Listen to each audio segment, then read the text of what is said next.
Hello दोस्तों, veterans नमस्कार। मैं दीवांशी। आपको पता है कि माननीय सुप्रीम कोर्ट में हमारा पेंशन अपडेशन का केस एमसी सिंगला के नाम से चला हुआ है और उस केस में कुछ ऐसे डेवलपमेंट हो चुके हैं कि हमें केवल और केवल इस समय कहीं भी केवल लीगल प्रोसीडिंग्स पर बात करनी चाहिए, लीगल प्रोविजंस पर बात करनी चाहिए। इसके अलावा किसी भी प्रकार की बात इधर उधर केवल और केवल ध्यान भटकाने वाली और हमारे केस को नुकसान करने वाली होगी। अभी जो मैं वीडियो बना रहा हूं, इससे पहले मैंने देखा किसी ने एक मैसेज डाला, कोई 1.5 पेज का, कहीं लिखा 2021 में कि हमारे पेंशन फंड में कहीं घोटाला हुआ। पीओ ने कहीं लेटर लिखा, कैग ने कहीं उसकी छानबीन की और उसमें एसबीआई से सारे बैंक शामिल थे। मैंने बताया हमें उससे कोई लेना देना नहीं है, हमें सीपीएफ के बदले पेंशन मिला है, हमारी पेंशन देना बैंकों का काम है। कैसे देती है वो जाने, उनका काम जाने। ये फालतू की अफवाह नहीं उड़ाएं, क्योंकि ये वही थ्योरी है पेंशन फंड की थ्योरी। लेकिन दोस्तों, एक व्यक्ति जिसको हम बहुत सम्मान करते हैं, डीएस मूर्ति, व्यक्ति के रूप में डीएस मूर्ति हैं, लेकिन उनके जो कल स्टेटमेंट आए और लंबे चौड़े जो भाषण उन्होंने कल दिए, मैं तो हतप्रभ था कि जब सुप्रीम कोर्ट में हमारा केस चला हुआ है, इस मुकाम पर है, तो जिस प्रकार की वो बातें कर रहे थे, उन बातों का करने का औचित्य क्या है।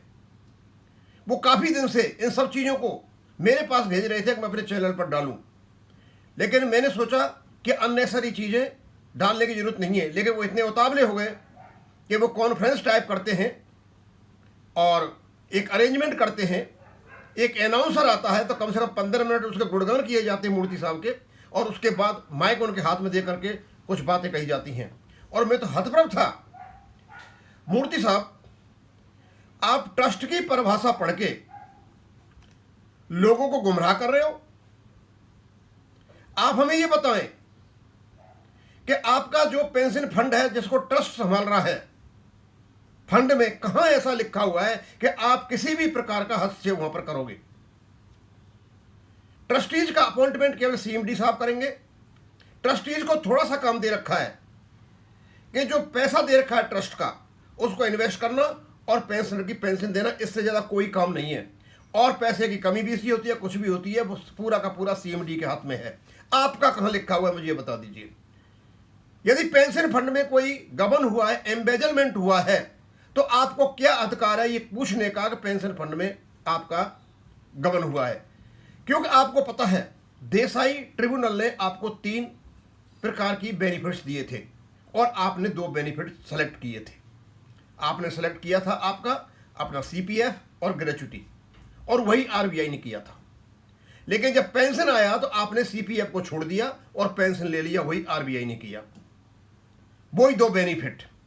और ये रिकॉर्ड में है, देसाई ट्रिब्यूनल की जो शर्तें हैं रिकॉर्ड में है। आपको अब भी 2 बेनिफिट है और पहले भी 2 बेनिफिट है। जब आपने पेंशन ले लिया, सीपीएफ को छोड़ दिया, तो सीपीएफ में क्या हो रहा है, पेंशन का फंड पैसा कहां जा रहा है, कहां नहीं जा रहा है, उससे आपका क्या संबंध है, ये बताइए। आप पेंशन भी लोगे और सीपीएफ का जो फंड बना उसमें भी डिस्टर्बेंस करोगे, उसकी भी छानबीन करोगे।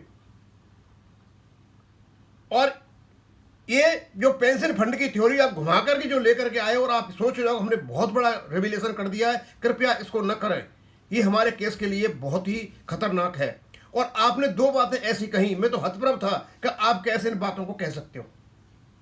आपने कहा कि 1986 से पेंशन को इसलिए लागू किया गया क्योंकि उसमें जो चक्रवर्ती साहब थे, तारकेश्वर चक्रवर्ती, उनको पेंशन में लाना था। सर, इस प्रकार की बातें आपको शोभा नहीं देती इस उम्र में।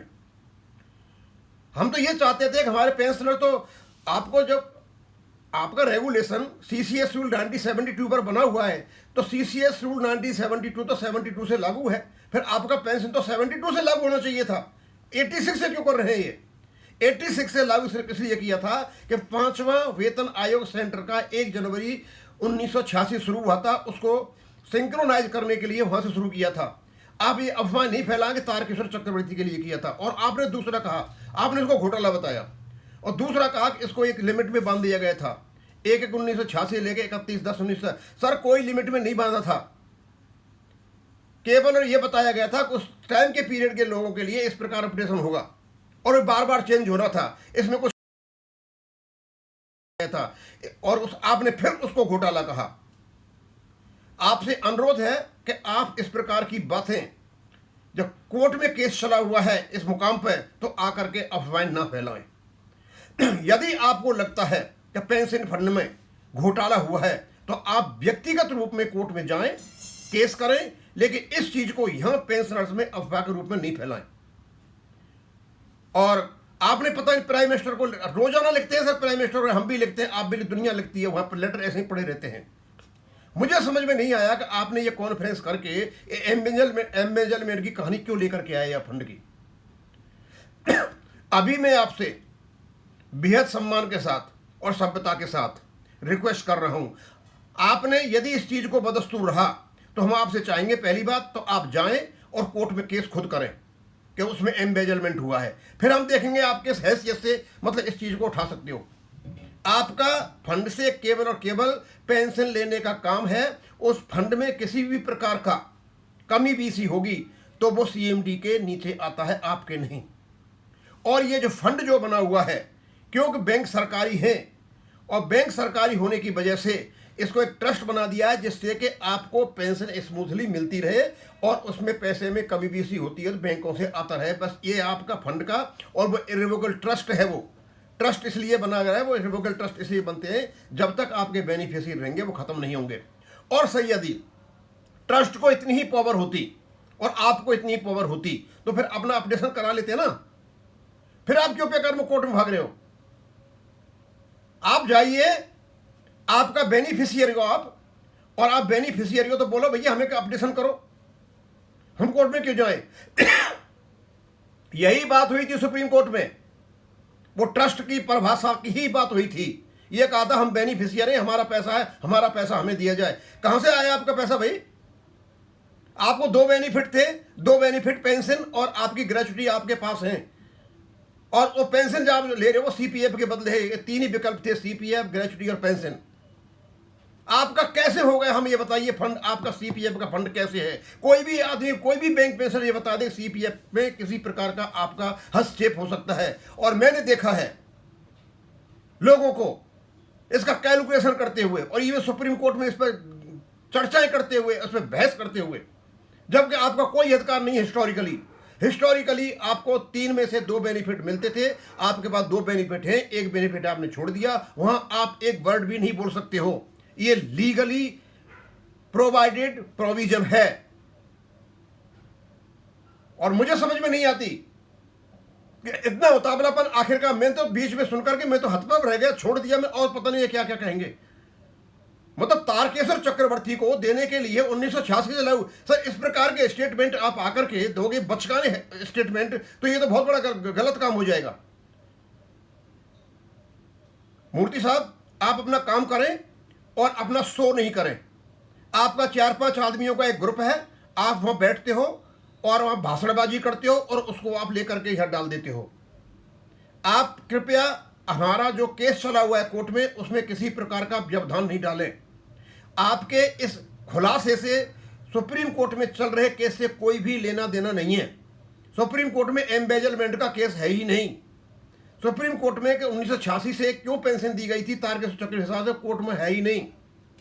इसमें कोई रेस्ट्रिक्टेड क्लॉज लगा रखा है, ऐसा सुप्रीम कोर्ट में किया था और पेंशन अपडेशन को शुरू में खत्म करा लिया होता।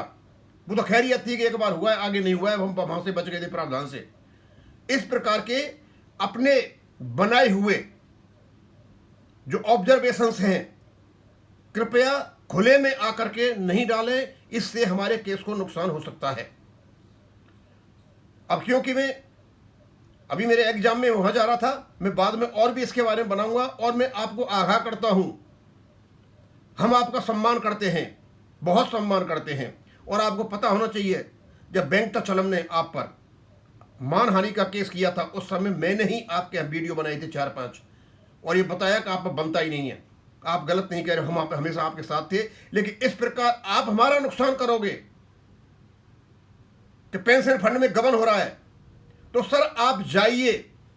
और मैं बता दूं आपको, ये इर्रिवोकेबल ट्रस्ट है, ये तब तक है ये जब तक एक पेंशनर बचता है। जैसे ही पेंशनर खत्म हो जाएंगे और उसमें पैसा पड़ा रहेगा तो इर्रिवोकेबल ट्रस्ट ऑटोमेटिकली रिवोकल में बदल जाएगा और रिवोकल ट्रस्ट को बैंक कभी खत्म करके अपने पास पैसा ले लेंगे।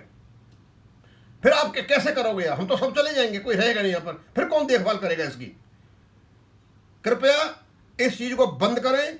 ये बहुत लंबा चौड़ा चला था लोगों ने कि हमारा पैसा इतना पड़ा हुआ है, इतना पड़ा हुआ है, आपका कुछ भी नहीं पड़ा हुआ है। 4,50,00,000 करोड़ कोई बहुत बड़ा पैसा नहीं है। इसमें वो लोग भी हैं जो सर्विस कर रहे हैं इस समय, ये आपका ही पैसा नहीं है। और मुझे नहीं लगता कि आप इस पैसे से पेंशन दे पाओगे जितने लोग रिटायर में। पैसा पेंशन का तभी मिलेगा जब बैंक रेगुलरली कंट्रीब्यूट करेंगी रेगुलेशन 11 के अनुसार इस पेंशन फंड में। इसलिए परिभाषा पढ़ करके, ट्रस्ट की परिभाषा पढ़ करके लोगों को गुमराह नहीं करें। अब मैं यही खत्म करूंगा। थैंक यू, धन्यवाद।